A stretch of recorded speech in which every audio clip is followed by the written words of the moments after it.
창세기 46장 1절부터 마지막 절까지 주와는 좀 다르게 조금 더 말씀을 확장해서 보겠습니다. 한 절씩 말씀을 교독하겠습니다. 이스라엘의 모든 소유를 이끌고 떠나 브엘세바에 이르러 그의 아버지 이삭이 하나님께 희생 제사를 드리니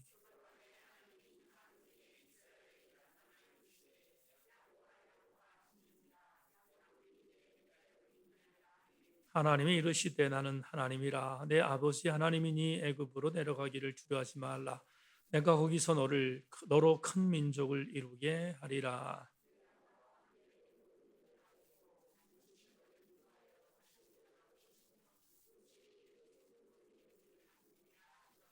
야곱이 브엘세바에서 떠날새 이스라엘의 아들들이 바로가 그를 태우려고 보낸 수레에 자기들의 아버지 야곱과 자기들의 처자들을 태우고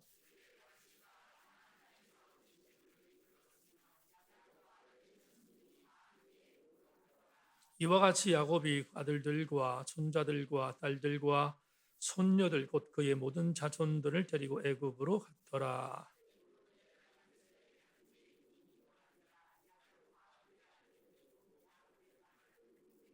루벤의 아들 하녹과 발루와 헤스론과 갈미요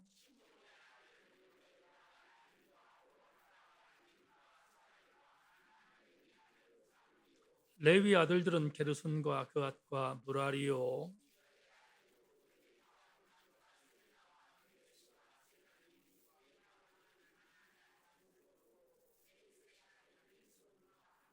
이사갈의 아들은 돌라와 부아와 욥과 시므론이요 이들은 레아가 받단 아람에서 야곱에서 난 자손들이라 그 딸 디나를 합하여 남자와 여자가 33명이요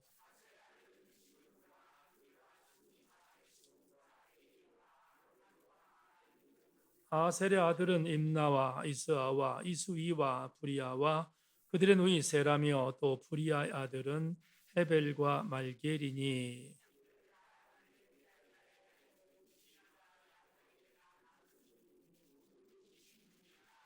야곱의 아내 라헬의 아들 곧 요셉과 베냐민이요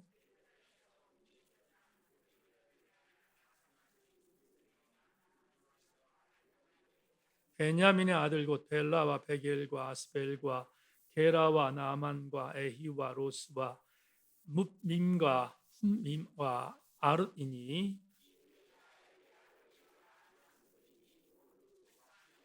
단의 아들 후심이요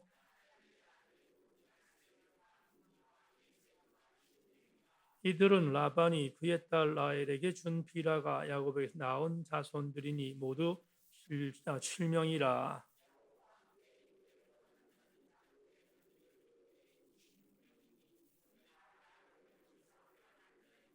애굽에서 요셉이 낳은 아들은 2명이니 야곱의 집사람으로 애굽에 이른 자가 모두 70명이었더라.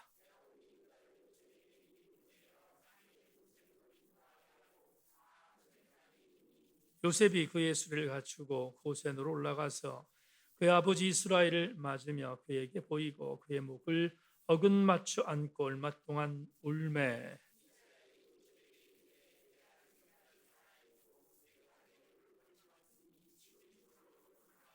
요셉이 그 형들과 아버지의 가족에게 이르되 내가 올라가서 바로에게 아뢰어 이르기를 가나안 땅에 있던 내 형들과 내 아버지의 가족이 내게로 왔는데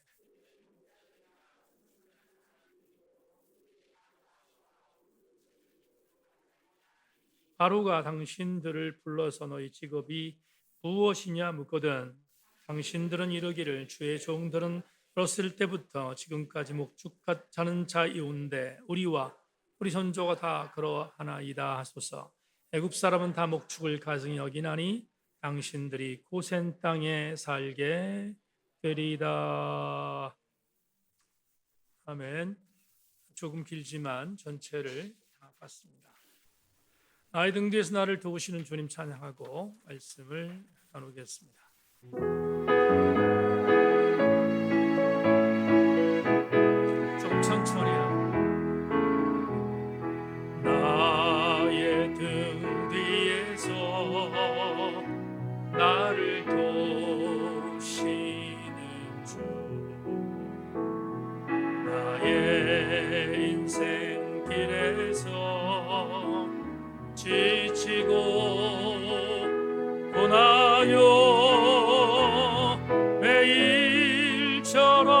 주저앉고 싶을 때 나를 밀어주시네. 일어나 걸어라, 내가 새 힘을 주리니. 일어나 너 걸어라, 내 너를 도우리. 나의 등 뒤에서 나를 도우시는 주, 평안히 길을 갈 때 보이지 않아도 지치고 고라 넘어질 때면 다가선 내미시네.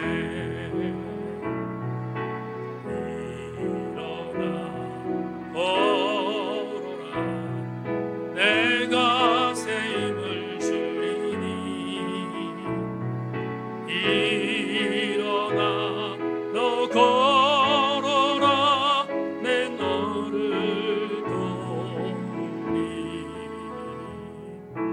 나의 등 뒤에서 나를 도우시는 주,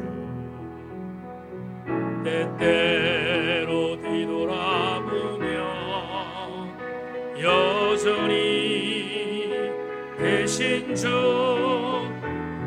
잔잔한 미소로 바라보시며 나를 재촉하시네.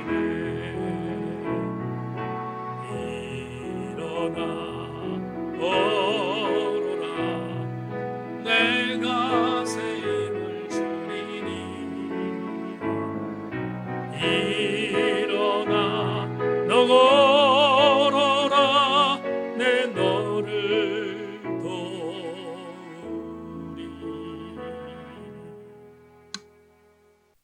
설교 제목은 때때로 뒤돌아보면 이란 제목으로 137번째의 장세의 강의를 전하겠습니다. 은혜 시간 되기를 소망합니다. 얼마 전에 EBS 텔레비전에서 필리핀의 한 조그만 어촌에서 참치잡이를 하며 살아가는 소박한 어민들의 삶을 그린 다큐멘터리가 방송되었습니다. 그날 방송된 어민들의 삶은 대형 어선에서 태평양 깊은 곳 가서 엄청난 참치를 잡는 그런 삶이 아니라 가장 조그마한 배에서 생계를 유지하면서 태어난 장소가 가난에 시들려 있는 장소이다 보니까 생업을 또 부양가족을 책임져야 하는 그런 가난한 어민들의 이야기였습니다. 그 방송을 보면서 필리핀이라는 한 조그만 어촌에서 일어난 소박한 어민들의 삶을 돌아보다가 굉장히 많은 풋풋한 그리고 진한 감동을 받게 되었습니다. 이 참치잡이의 배는 별로 크지 않은 범선인데 총 4명으로 이루어져 있는 어부들이 그 배에서 참치잡이를 필리핀의 전통적인 방법으로 낚싯줄을 갖고 참치를 잡는 그런 굉장히 원시적인 고기잡이였습니다. 그 어선에 승선한 막내는 18세 된 남자 소년이었는데 그는 방학 기간이 되면 이 배를 꼭 타야 했습니다. 왜냐하면 불과 얼마 전에 아버지가 세상을 떠났기 때문입니다. 홀로 남은 어머니와 그리고 동생들의 삶을 책임져야 하는 가장이 졸지에돼서 이 18세 된 이 소년 가장이 배를 타서 돈을 벌어야 하는 그런 안타까운 상황인 것을 그날 방송을 통해서 보게 되었습니다. 방송 중간에 필리핀의 전통적인 방식으로 20m, 수심 20m 정도에서 살고 있는 참치를 잡는 업을 하다 보니까 굉장히 고루하고 지루한 업을 해야 됐는데 그 어부들의 손등을 비춰주었습니다. 낚싯줄로 엄청난 무게의 참치를 잡다 보니 어부들의 손은 만신창이었습니다. 거의 다 헤집어진 상태의 모습을 방송을 통해서 보게 되었습니다. 방송 막바지에 이 프로그램 다큐멘터리 프로그램을 맡은 PD가 막내에게 한번 하고 싶은 이야기를 해봤으면 좋겠다라고 마이크를 넘기자 그 막내가 이렇게 말했습니다. 나에게 배를 타게 해준 어부 선배들께 감사합니다. 이들은 하나님께서 내게 보내주신 보석 같은 선물입니다. 나는 최선을 다해 참치를 잡아 저 선배들과 그리고 내 가족들에게 보답할 것입니다. 라고 답했습니다. 저도 수십 년 전에 리빙 페이스 처치를 교회에서 섬겼고 루전 교회를 우리 교회에서 섬겼기 때문에 슬럼가에 있었던 필리핀 빈민들이 얼마나 엄청난 고통 속에 사는지를 눈으로 직접 보고 왔기에 이 어민들의 삶이 어떤지를 충분히 짐작할 수 있었습니다. 그런데 그 척박한 땅에서 그 어려운 환경 속에서 업을 가지면서 생활하는 그 어민들의 삶을 보다가 그리고 그 막내 어부의 한마디 멘트를 듣다가 진한 감동이 왔습니다. 어떤 감동인가 하면 우리가 알든지 모르든지 저와 여러분들 모두와 관계 있는 어떠한 지인들이 있는데 그 지인들이 여러분들에게 보석 같은 선물인지를 알고 있습니까? 여러분의 옆에 있는 교회의 지체든 아니면 여러분 밖에 있는 여러분의 지체든 아니면 여러분의 가족이든 상관없습니다.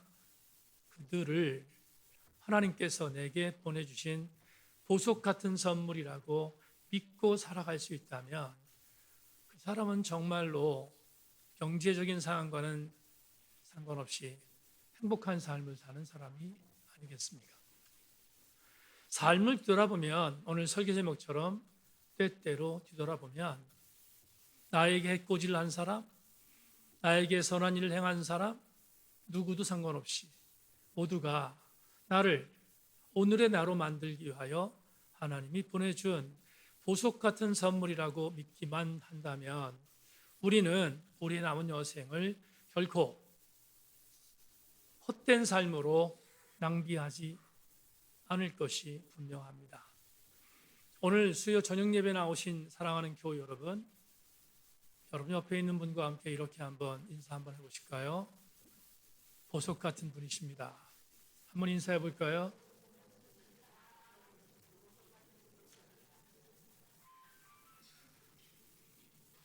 네.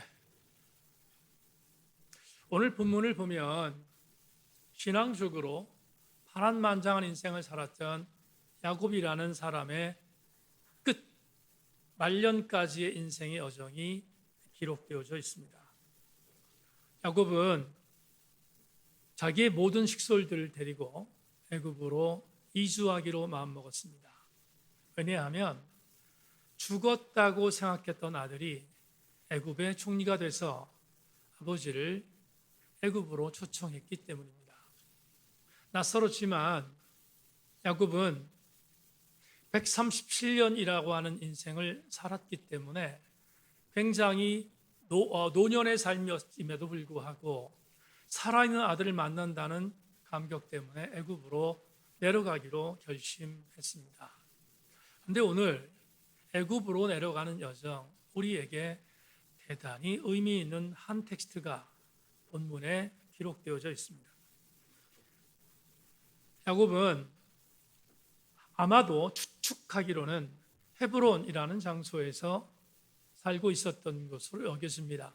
성경적인 정황입니다. 헤브론이라는 곳에서 살고 있었던 것으로 추측됩니다.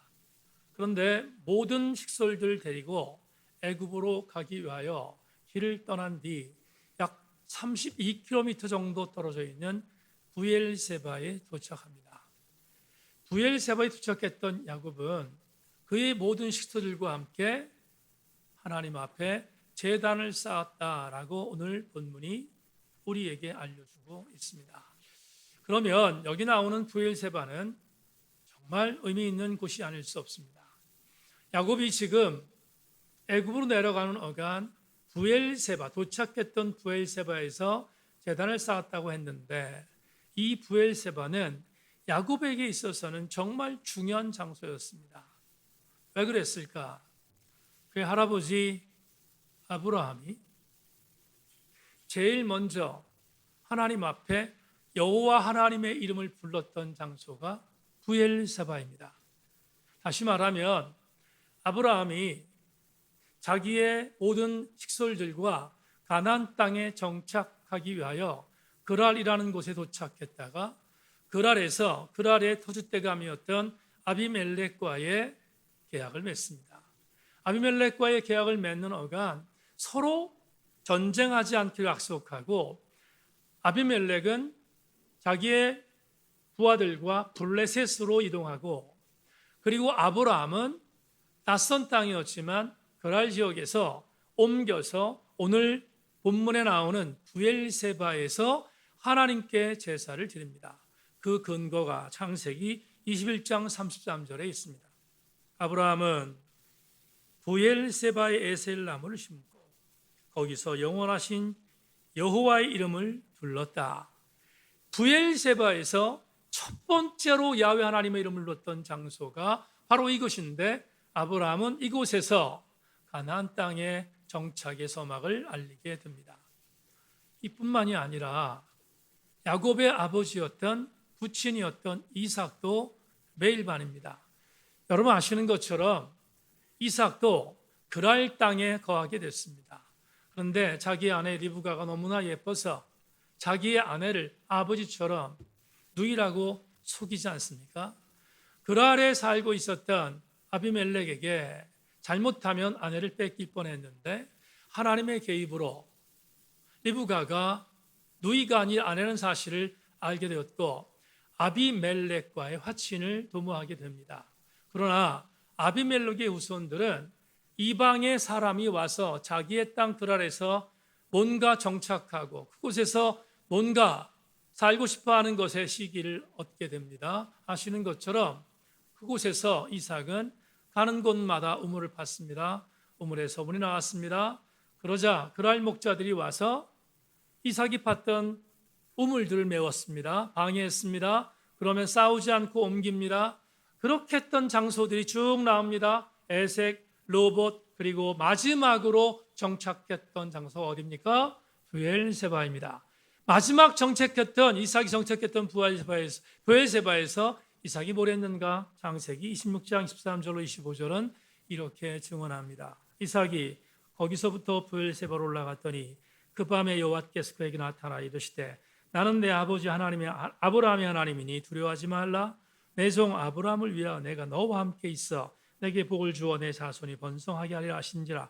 이삭이 그곳에서 제단을 쌓고 여호와 이름을 부르며 거기에서 장막을 쳤더니 이삭의 종들이 거기서도 우물을 파더라. 다시 말하면 이삭도 가나안에서 정착할 수 있었던 가장 중요한 장소가 어디였습니까? 부엘세바였습니다.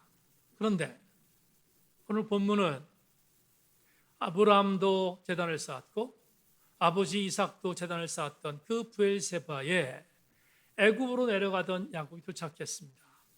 도착해서 그곳에서 할아버지가 했던 것처럼 아버지가 했던 것처럼 뭐 했습니까? 제단을 쌓았습니다. 놀라운 사실은 그곳에서 제단을 쌓았는데 야곱이 왜 그곳에서 제단을 쌓았을까? 주석을 좀 찾아봤습니다. 추론할 수 있는데요. 아무래도 애굽은 불편한 장소였습니다. 먼 장소이기도 했지만 아들 요셉이 살아있다는 것 때문에 내려가긴 내려가지만 그곳에서 삶이 편할 리 없습니다. 그곳의 삶이 여러 가지 낯설 수밖에 없습니다. 두려운 마음이 왜 없었겠습니까? 애굽으로 내려가던 야곱은 그 두려움을 갖고 하나님께 제단을 쌓았습니다. 그랬더니 여러분 오늘 본문 1절로 4절 말씀 자막 보십시오. 이스라엘이 모든 소유를 이끌고 떠나 베엘세바에 이르러 그의 아버지 이삭이 하나님께 생제사를 드리니 그 밤에 하나님이 이상 중에 이스라엘에게 나타나 이르시되 야곱아 야곱아 하시는지라. 야곱이 이르되 내가 여기 있나이다 하매 하나님이 이르시되 나는 하나님이라 내 아버지 하나님이니 애굽으로 내려가기를 두려워하지 말라. 내가 거기서 너로 큰 민족을 이루게 하리라. 내가 너와 함께 애굽으로 내려가겠고 반드시 너를 인도하여 다시 올라올 것이며 요셉이 그의 손으로 내 눈을 감기리라 하셨더라. 다 같이 아멘. 여러분 주목하십시다. 정말 우리가 느껴야 할 아주 중요한 감동이 있는데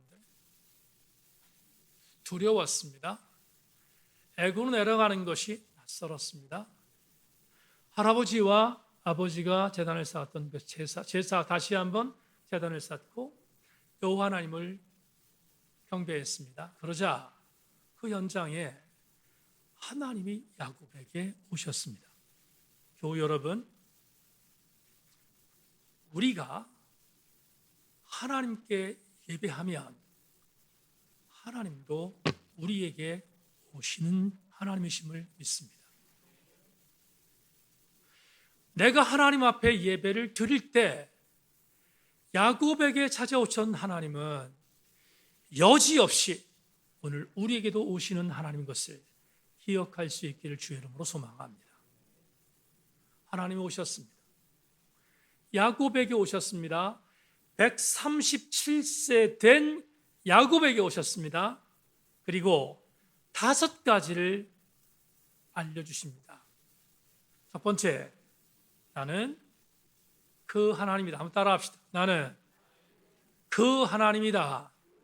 자, 조금 이따 1번을 해석하겠습니다. 두 번째, 이렇게 말합니다. 그 하나님은 너의 아버지 하나님이시다. 세 번째, 애굽으로 내려가는 것을 뭐하지 말아라? 두려워하지 말라. 네 번째, 내려갔다가 너는 다시 어디로? 네가 지금 있는 이 땅 가나안으로 돌아갈 것이다. 그리고 맨 마지막으로 위로의 말씀을 전합니다. 네가 가나안에 돌아와서 너의 눈을 너가 그렇게 사랑했던 내 아들 요셉이 감기게 될 것이다 라고 약속해 주십니다. 여기서 우리는 1번을 해석해야 합니다. 1번이 뭐였습니까? 나는 그 하나님이다. 여기 그 하나님이라는 히브리어 하엘이라는 단어를 해석하겠습니다. 여러분 히브리어에서 하는 정관사를 말합니다. 정관사는 번역하면 그라고 되어 있습니다. 어떤 특정한 누군가를 가리킬 때 쓰는 부사가 정관사가 바로 그 아닙니까? 그러면 왜 하나님께서 야곱에게 브엘세바에 오셔서 그에게 명령하시고 그에게 조명하실 때 이렇게 말씀하셨습니까? 나는 그 하나님이다. 무슨 말이죠? 이런 뜻입니다.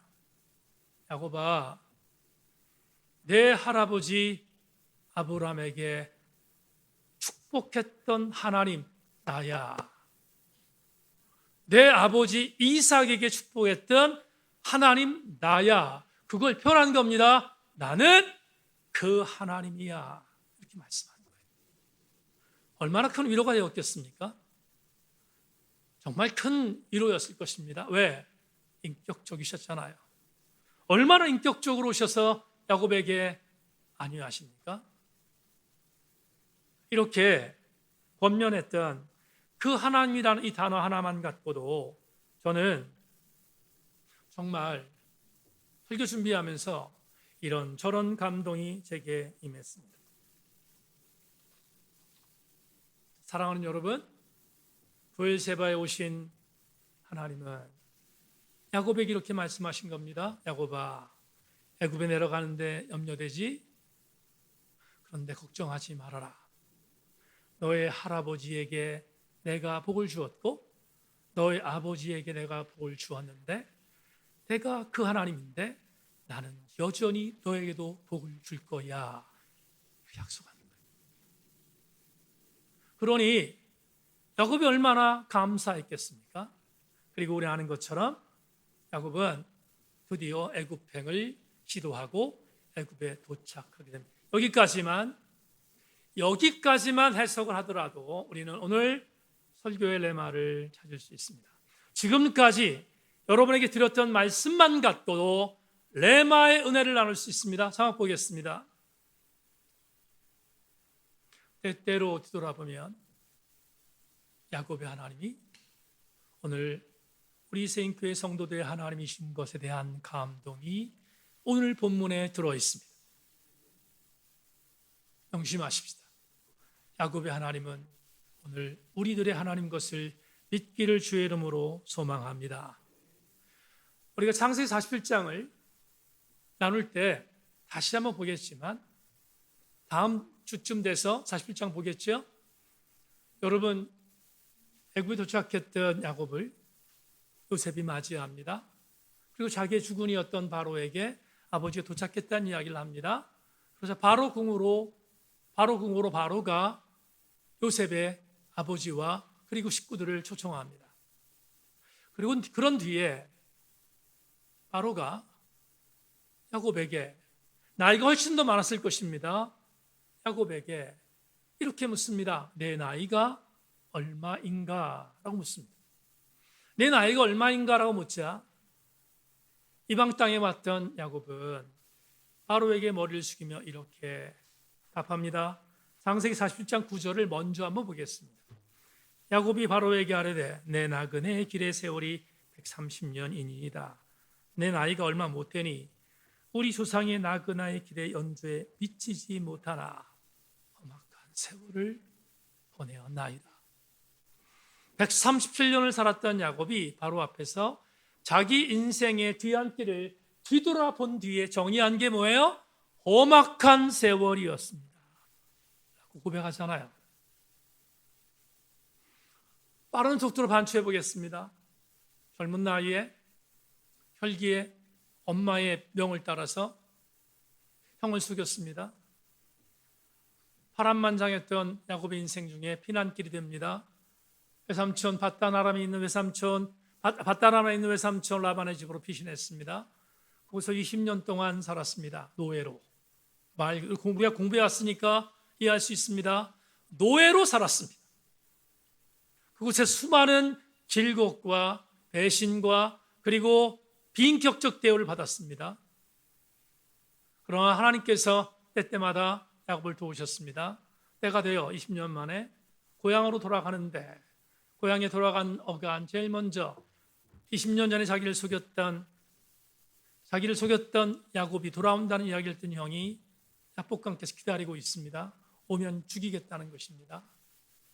그런데 하나님께서 극적으로 개입하셔서 에서의 마음을 돌리셨습니다. 화해했습니다. 이해되시면 아멘. 돌리셨습니다. 와, 고난이 끝날 줄 알았습니다. 이제 가나안에 가면 되는데 중간에 세겜이라는 땅에 도착했다가 그곳에서 잠시 머물렀던 야곱에게 치욕스러운 일이 벌어졌습니다. 날 지나가 강간당했습니다. 치욕 중에 치욕이었습니다. 그리고 자기가 왜 여기서 머물렀지? 세겜에서 머물면 안 되는데, 그리고 하나님께 약속했던 베델로 올라가야 되는데 뒤늦게 깨닫고 베델로 가서 엘베델의 제사를 드리지 않았습니까? 그거 정도면 끝날 줄 알았습니다. 그런데 여러분 아시는 것처럼 야곱은 뒤늦게 깨닫고 베델 쪽으로 올라가서 정착했다가 11번째 아들을 잃어버렸습니다. 11번째 아들이 죽었다는 소식이 들립니다. 잃어버렸습니다. 그는 정말로 사랑했던 요셉을 잃어버린 것 때문에 그는 인생을 망친 것처럼 여겼습니다. 가뜩이나 그의 사랑했던 요셉을 낳은 라헬은 가나안 도중에서 죽었으니 얼마나 여러분 그의 인생이 파란만장했겠습니까? 그는 전 인생이 파란만장했습니다. 질곡이 있었고 굴곡이 있었다고 말해도 전혀 과장이 아닙니다. 그런 인생을 살았던 야곱. 그런 뒤에 아들을 잃어버렸는데 22년 만에 애굽으로 올라갑니다. 아들이 살아있다는 거예요. 이걸 믿어야 할지 말아야 할 정도 충격을 받았던 야곱이었는데 드디어 올라가서 요셉을 만났습니다. 그리고 요셉의 인도에 따라서 요셉의 주군이었던 바로 앞에 섰습니다. 바로가 묻습니다. 내 나이 몇이지? 이렇게 말합니다. 내 나이 137년 137세인데 내 나이는 무슨 세월? 험악한 세월입니다. 맞습니까? 틀립니까? 맞습니다. 험악한 세월을 살았습니다. 그런데 말입니다. 이런 생각이 들어요. 야곱의 전기를 보면 야곱의 전기를 통해서 정말로 야곱은 이런 인생을 살 수 있을까 할 정도로 파란만장한 인생을 살았다는 것을 우리는 인정하지 않을 수 없습니다. 그런데 그것뿐이었는가? 여러분, 우리 정직하게 토로합시다. 야곱이 하나님께서 그렇게 세밀하게 때때마다 간섭하여 그를 도와줄 만한 인격자였는가? 그렇지 않잖아요. 그는 형을 속였습니다. 그는 굉장히 사기꾼적인 기질이 있었습니다. 그는 비겁했습니다. 야복강가를 건널 때 형 에서에게 죽을까봐 두려워서 먼저 종들을 앞세우고 종들 다음에 기가 막힌, 한번 설교할 때 말씀드렸죠? 자기의 아내들의 몸종들을 먼저 세우잖아요. 그런데 몸종들이 낳은 아들들을 세웁니다. 그 다음에 레아 세우고 그 다음에 라헬 세웁니다. 이런 정말 치졸한 인간이 누구예요? 야곱이잖아. 그런데 그런 야곱을 하나님께서 때때마다 도우셨다는 사실은 여러분 기적 아닙니까? 정말로. 아무리 봐도 야곱은 그럴 만한 인격자가 아니에요. 그럼에도 불구하고 하나님은 야곱을 돌보셨어요. 근데 말입니다. 다시 한번 강조하는데 하나님께서 야곱을 때때마다 도우시며 그 파란만장한 인생 속에서 야곱을 돌보셨다는 것에 이해되지 않을 정도의 하나님의 일하심을 바로 내게 적용한다면 그건 최고의 은혜입니다. 왜 그렇습니까? 야곱의 인생길을 살펴봤던 창세기 18장에 쭉 나오는 말씀에 대한 부분을 설교할 때 말씀드렸잖아요. 뭐라고? 야곱이 바로 누구라고? 나라고. 우리가 야곱보다 여러분 나은 게 뭐가 있습니까? 아무리 봐도 야곱보다 나은 것은 1도 없습니다. 그런데 말입니다. 하나님이 정말로 도울 만한 가치가 1도 없는 야곱을 돌봤다는 사실은 오늘 나에게 얼마나 큰 위로가 됩니까? 나도 돕잖아요, 하나님이. 그러면 우리는 이런 생각을 하게 되죠. 야곱의 인생은 파란만장했지만 야곱이 마지막 죽음을 앞두고 요셉이 낳은 므낫세와 에브라임에게 축복합니다. 여러분, 한 번도 얼굴을 본 적이 없었던 므낫세와 에브라임, 요셉이 애굽에서 낳은 손자들에게 축복하는 장면이 나와요. 나중에 창세기 48장 21절에서 보겠습니다만은 한번 보겠습니다. 이스라엘이 요셉에게 또 이르되 나는 죽으나 하나님이 너희와 함께 계시사 너희를 인도하여 너희 주상의 땅으로 돌아가게 하실 것이다. 여러분, 지금 야곱이 죽음을 앞두고 요셉과 그의 아들들에게 말합니다. 나는 죽어서 열조에 간다. 그런데 내가 살아있는 동안 나와 함께 하셨던 하나님이 너희들도 함께 할 것이라고 축복하잖아요. 지금 야곱의 인생은 마지막에 역전합니다. 그가 정말로 파란만장한 인생을 살면서 하나님이 돌볼 만한 가치가 없었던 비인격적인 삶을 살았다 할지라도 마지막 이렇게 고백합니다. 그 모든 인생 속에서 하나님은 나와 함께 하셨다. 나같이 정말로 마른 장작 같은 존재, 나같이 정말로 보잘것없는 존재, 나같이 돌볼 만한 존재가 아닌 나를 하나님이 돌보신 것처럼 너희들도 하나님이 돌보실 거야 라고 권면하잖아요. 축복하잖아요. 오늘 우리에게 적용합시다. 예배 나오신 교우 여러분, 스가랴서에 나온 말처럼 저의 목회 35년 인생을 돌아보면 저는 정말로 마른 장작 같은 존재였습니다. 타다남은 검게 낳은 검게 그슬린 마른 장작 같은 볼품없는 존재였습니다. 스가랴에서 나오는 것처럼 제사장 여호수아와 같이 정말 더러운 옷, 그런 옷을 입었던 존재였습니다. 그런데 그런 것을 보시지 않고 하나님은 타다남은 검게 그슬린 장작 같은 저를 사용하셨고, 저에게 입고 있었던 옷을 벗어던지며 거룩한 하나님의 흰옷으로 갈아입으셨고 목사로 사역하게 만들어 주셨던 하나님의 은혜는 오늘 여러분과 동일하게 적용한다면 절대로 복받을 만한 인생이 아니고 절대로 칭찬받는 인생이 아니지만 하나님이 여러분을 때때마다 조각하시며 때때마다 만드시며 때때마다 하나님의 은혜로 여러분을 하나님의 사람을 인쳐주셔서 여기까지 오게 하신 것은 하나님의 은혜가 아니겠습니까? 성도 여러분, 그러니까 오늘 레마는 정답입니다. 때때로 뒤돌아보면 야곱의 하나님은 오늘 저와 여러분의 하나님이시지 않겠습니까? 설교를 마무리하겠습니다. 창세기가 시작한 지 벌써 137번째 주를 맞고 있습니다. 야곱의 인생을 마지막으로 정리한다면 이렇게 정리할 수 있을 것 같습니다. 아브라함의 하나님은 이삭의 하나님이셨습니다. 이삭의 하나님은 야곱의 하나님이셨습니다. 야곱의 하나님은 요셉의 하나님이셨고, 요셉의 하나님은 모세의 하나님이셨고, 모세의 하나님은 다윗의 하나님이셨고, 다윗의 하나님은 예수 그리스도의 육신의 아버지였던 요셉의 하나님이셨으며, 그 요셉의 하나님이셨던 우리 주님 예수 그리스도의 은혜로 인하여 구원받은 오늘 저와 여러분의 하나님도 되시지 않겠습니까? 이걸 믿는 자는 이렇게 고백할 수 있습니다. 때때로 뒤돌아봐도 여전히 계신 분이 나의 하나님이시구나 하는 것을 오늘 저녁에 메시지를 통하여 다시 한번 발견할 수 있습니다. 사랑하는 교우 여러분,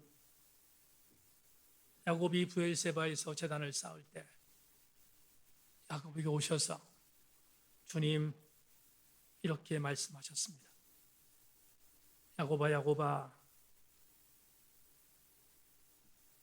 나는 하나님이다. 내 아버지의 하나님이다. 애굽으로 내려가기를 두려워하지 말라. 내가 거기서 너로 큰 민족을 이루게 하리라. 내가 너와 함께 애굽으로 내려가겠고 반드시 너를 인도하여 다시 올라올 것이며 요셉이 그의 손으로 내 눈을 감기려 하셨느니라 라고 말씀하신 이 말씀 중에 가장 큰 감동은 야곱아, 애굽으로 내려갈 때 나도 너와 함께 내려갈 것이다 라고 하신 말씀 가슴에 담고 오늘 사순절 첫 번째 주간의 수요일 예배 나오신 우리 교우들 모두에게 이 말씀이 강력한 위로의 말씀이 되기를 주님의 이름으로 축원합니다.